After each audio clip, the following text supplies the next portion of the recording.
que mostra o que nós estamos celebrando hoje, a tônica daquilo que estamos celebrando. A mensagem que tinha retirado exatamente da sequência, ou no canto, que diz assim: Vinde, ó Santo Espírito, mandai do céu o raio de tua luz. Venha, ó Pai dos pobres, doador dos servidões, luz em cada coração, luz dos corações. Então, esta mensagem retrata exatamente a essência da festa que nós estamos celebrando hoje. Pentecostes, 50 dias depois da Páscoa. Para os portugueses, como eu falei, para muitos que moram no interior do nosso país, hoje se chama também, no sentido popular, a festa do Divino. É muito bonito ver o vermelho e o branco, a pomba do Espírito, muitos homens e mulheres andando a cavalo, levando a bandeira do Divino, ou outros do interior, por exemplo, em São Paulo, em Minas Gerais, fazendo as visitas ao povo simples, levando a bandeira e os cantos próprios da festa do Divino. Esta festa teve uma evolução no seu significado, na sua nomenclatura mesmo. Inicialmente, no Antigo Testamento, era chamada a festa das semanas ou a festa das colheitas. Quando os judeus terminavam de colher os frutos da terra, eles faziam uma grande festa. Depois passou a ser a comemoração da entrega das tábuas da lei no Monte Sinai. Deus entrega a Torá nas mãos de Moisés. Todos os anos eles celebravam esse Pentecostes, para lembrar também o dia que o Senhor falou com a humanidade, escreveu a sua lei e entregou a todos nós, para que ela seja norma em nossas vidas, os 10 mandamentos, o decálogo. Mas no Novo Testamento, esta festa de hoje tomou um novo significado. O profeta Joel, que falou em nome de Deus no Antigo Testamento, deu a tônica para esta festa, dizendo assim: Deus falou ao coração de Joel: nos finais dos tempos, derramarei o meu Espírito sobre todos ficarão cheios do Espírito Santo. E isto aconteceu exatamente no dia de Pentecostes, quando Jesus mesmo prometera antes da ascensão: vou para o Pai, reservar-vos um lugar, mas não vos deixarei órfãos, eu enviarei o Espírito Santo, o Paráclito, o Espírito da verdade, que virá vos ensinar tudo que eu vos deixei. E assim aconteceu. No dia de Pentecostes, os apóstolos, todos eles com medo, o Espírito Santo desce em formas de línguas de fogo para lhes dar segurança, alegria, pujança, unção, potência para evangelizar. O Espírito Santo é o dinamismo de Deus que age em meio a nós e empurrou os apóstolos, nós podemos dizer assim, para a evangelização. Homens que tinham medo se tornaram homens destemidos.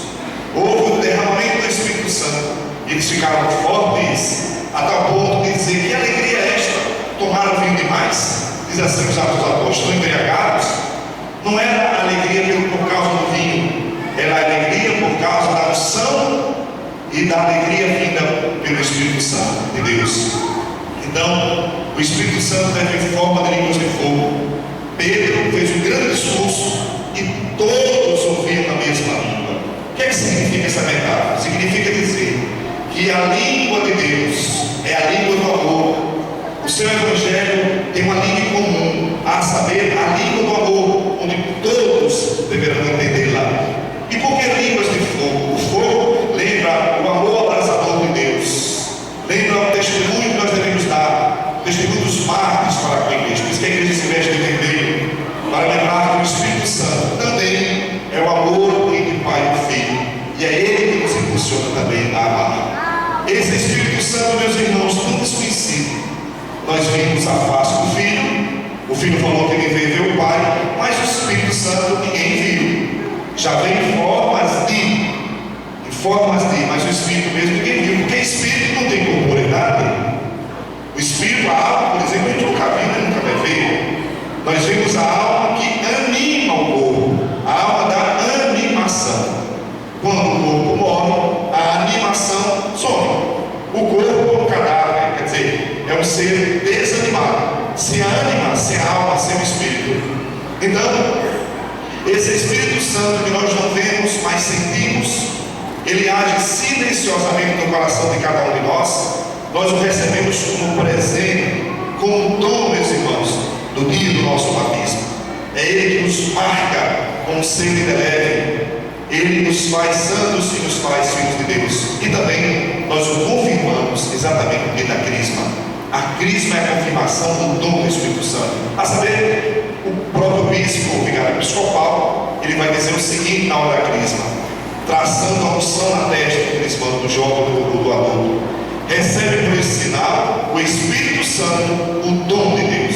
Ora, não é o mesmo Espírito que a gente recebe no batismo? É sim, mas nós podemos dizer, entre aspas, que quando nós somos pequenos, na verdade, nós recebemos o Espírito Santo, eu diria, numa porção menor. Se posso dizer, nós recebemos no Cristo uma intensificação maior desse Espírito.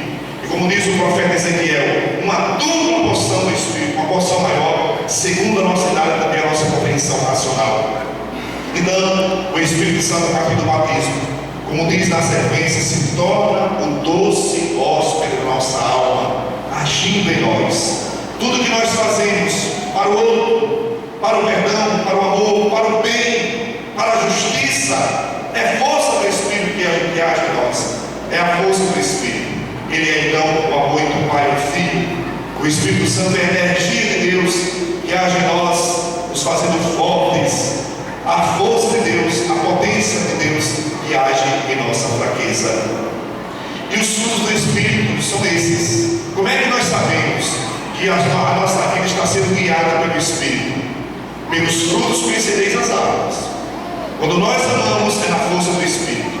A alegria que nós temos, aquela alegria verdadeira, é fruto do Espírito. A benignidade para com os outros é fruto do Espírito. O autodomínio, a longanimidade, a paciência que nós temos para com os outros é fruto do Espírito. Quando não tem paciência, não é mais fruto do Espírito, pode ter certeza. Onde há paciência é do autodomínio, é fruto do Espírito. Onde há a luta pela paz, é fruto do Espírito. A luta pela justiça é a potência do Espírito que age em nós.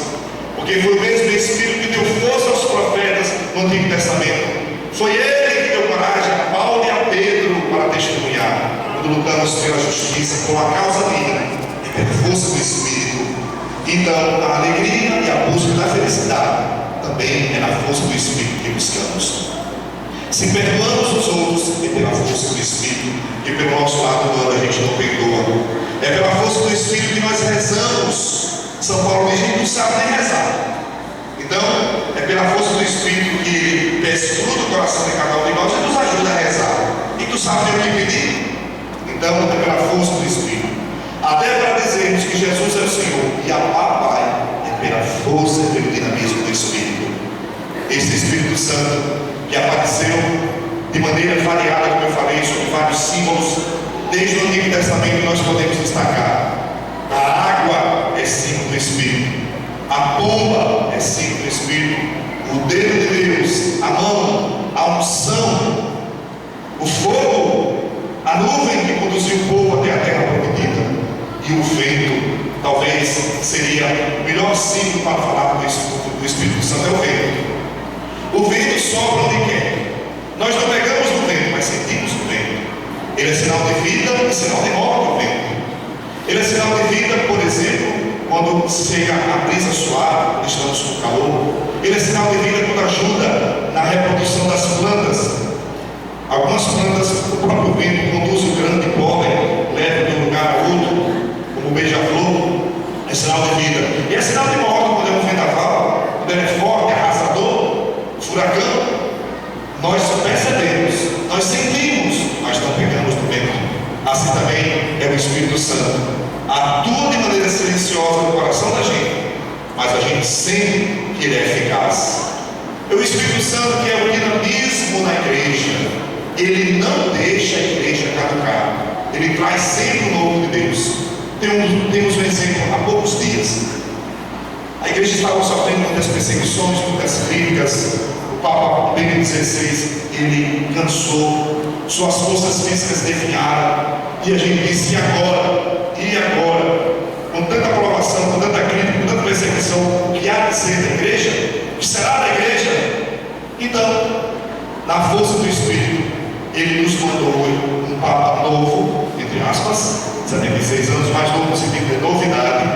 um espírito diferente.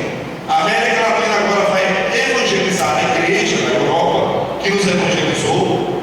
Seria a hora que o Espírito Santo colocou para a gente retribuir o que nós recebemos de bom da Europa e deixamos de lado aquilo que não construiu. Às vezes a evangelização caminhou entre cruz e espada, a gente deixa as sombras de lado e fica com as luzes. Então o Papa Francisco, de fato, ele é fruto do Espírito que veio para dinamizar.